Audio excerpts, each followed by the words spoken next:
Сегодня мы разберем 391 главу манги Геройской Академии. После того, как удалось остановить чуть не взорвавшегося Тою, еще одной проблемой в этом районе была Тога и плачущий марш смерти, подразумевающий бесчисленное количество дублей Твайса, по словам героев, способного нанести просто невероятный урон. Но оказывается, что Химика Тога еще даже не использовала весь потенциал причуды Бубай Гавары. И сегодня мы как раз и поговорим о том, что сдерживает высвобождение полной силы марша смерти и почему Урарака может сыграть только на руку противнику. Ну а также напоминаю, что прочитать свою любимую манху, манхуа вы сможете на remanga.org.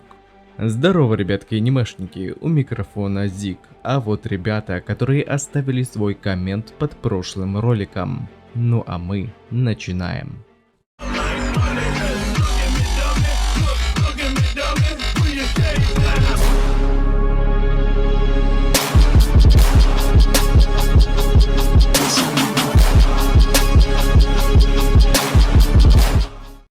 Итак, на связи 391 глава манги Геройской Академии. Переводил я ее сам, и так как я не профессионал, а любитель, могут быть ошибки. Прочесть вы ее сможете по ссылке в описании, как только я закончу ее обработку. Так что я надеюсь на вашу поддержку за такой скорый выпуск глав.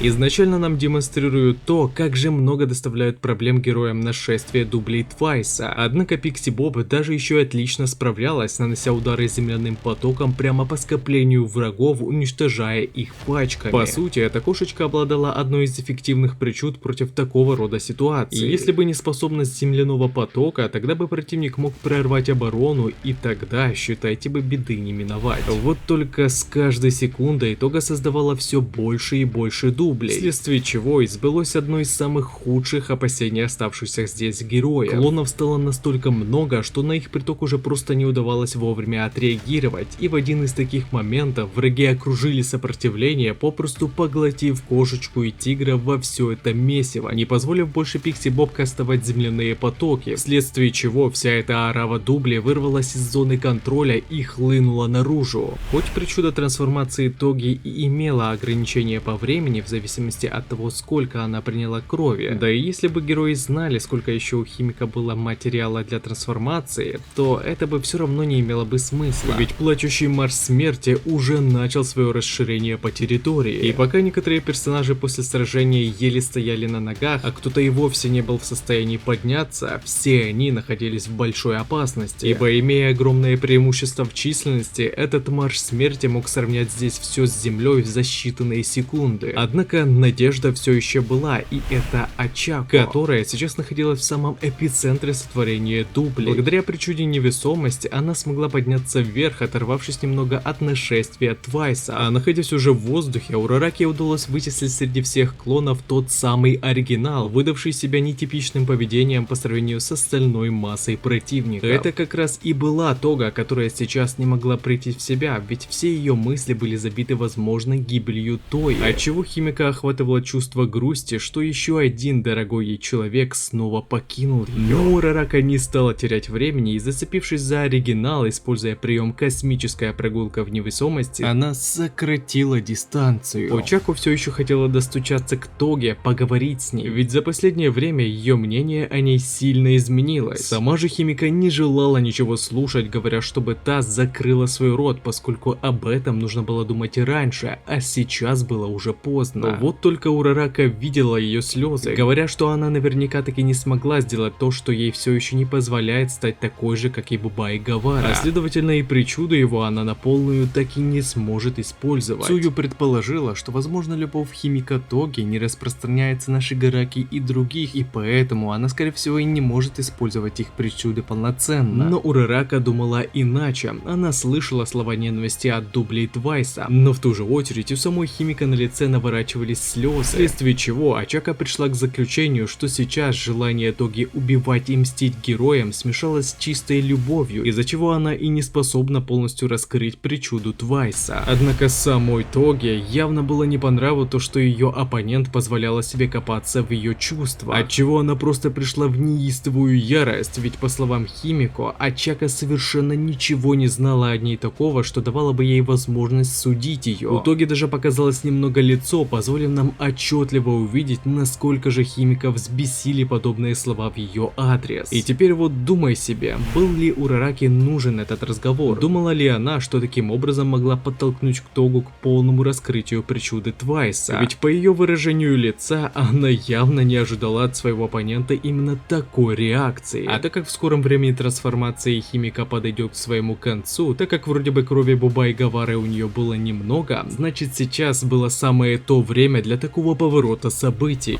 Вот так вот, Урарака хотела найти подход к Тоге и нормальности поговорить, а в итоге, возможно, даже еще больше ухудшила ситуацию. Но это все, конечно, прикольно, но мне бы уже хотелось наконец-то пересесть с эмоциональных горок к разрядочно-драйвовым, например, там к битве Деку и Шигараки, и наконец-то узнать, как там Бакуга. Перерыва на следующей неделе не намечается, так что, как вы считаете, что будет в 392 главе? Продолжение беседы Уратоги или же одна из битв Деку и Всемогущего?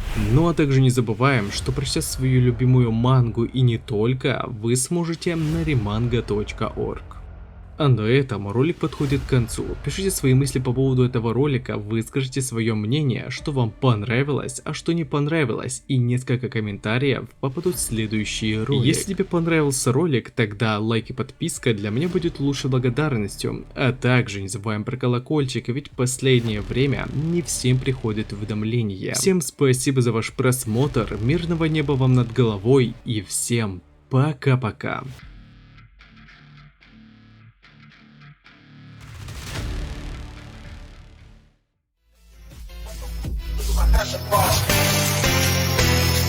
Take the charge. Look at my passion ball. Take the charge. I'm stepping, motherfucker. Look at my passion ball.